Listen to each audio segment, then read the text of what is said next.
welcome back. It's Paul. I'm with my son today, Marcus. Hello. We're heading down to the shop to go pick up the motor. The motor was worse than we thought, and is pretty much looks like it's junk at this point. But I'm gonna go pick it up. It's been torn down.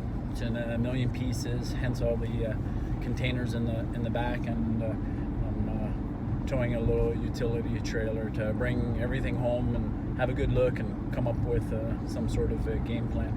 I think I might send out the block to get sonic tested and the crank to get checked to see if those two pieces are salvageable, but everything else is junk. So I don't know. I guess right now I just gotta figure out where to go from here and come up with a game plan. So we just got home and we've unloaded the trailer. The motor's still in the back of the truck, but first I'm gonna say hi to this guy. This guy's the best.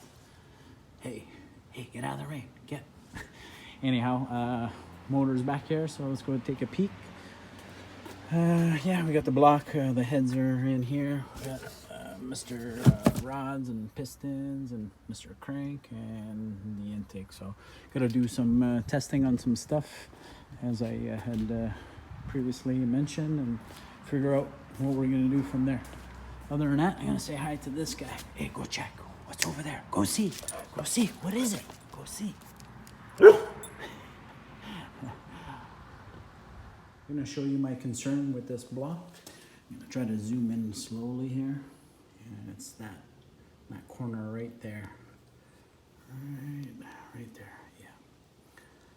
So that was from the rod bolt chewing into it. You can see the block was clearance for the stroke, but that rod bolt, dug in. So my concern is, how much meat is left on that wall, and is that a weak point. So I need to get it tested, and we'll go from there. Here's the heads.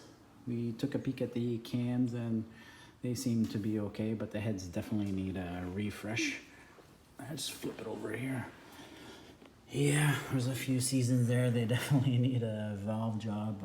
I don't know what the hell that is, but that's the way I got it, and add it to the list of things to fix and make it better. Here's the rest of the motor. At least the Sullivan intake is okay. It's the only good piece I can account for at the moment. Mr. Kellogg crank, he's got a little score mark right here. It's interesting, he kind of runs only halfway around. So again, just for peace of mind, I'm gonna have it sent in and checked out professionally. I got the, some beautiful looking aluminum rods, but I'm not gonna use those again. And I'm taking a look at the pistons and rings. As you can see, they're shot and those need to be replaced. So I don't know, there's nothing I can do at the moment. So it is what it is. I just gotta fix everything and put it all back together. So stay tuned. All right, everything's been put away now, and some final thoughts are, I'm super frustrated, but I know there's nothing I can do about it, so I'm just gonna keep moving forward. The plan for now is to see if I can work with what I got, pending some testing I'm gonna get done. And if not, then I'm gonna go to plan B, which is, there is no plan B at the moment, so I'll figure that out once I get there. Other than that, if you haven't already done so, smash that subscribe button right about there. And thanks for watching.